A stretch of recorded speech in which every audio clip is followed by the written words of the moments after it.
ప్రపంచ పర్యావరణ దినోత్సవం సందర్భంగా ఉద్యమ స్ఫూర్తితో మొక్కలు నాటాలని పిలుపునిచ్చారు చంద్రబాబు. ఎన్ని మొక్కలు నాటామన్నది ముఖ్యం కాదని, ఎన్ని మొక్కలు పెంచి పెద్ద చేశామన్నది చూసుకోవాలన్నారు. ప్రభుత్వం చేపట్టిన ప్రతి కార్యక్రమాన్ని కావాలనే విపక్షం రాజకీయం చేస్తోందని విమర్శించారు. మరోవైపు కొందరు సరదా కోసం పేకాట ఆడతారని, మరికొందరు ఆనందం కోసం మద్యం తాగుతారని, కానీ దీనివల్ల అనర్థాలు తీవ్రంగా ఉంటాయని హెచ్చరించారు బాబు.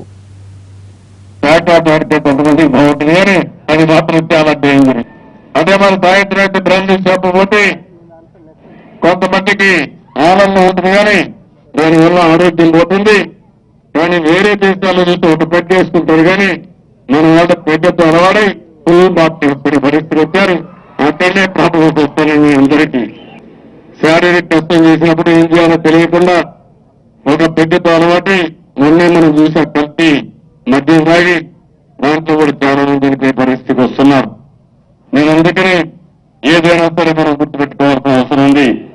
మన భవిష్యత్తు మన చేతుల్లో ఉంది.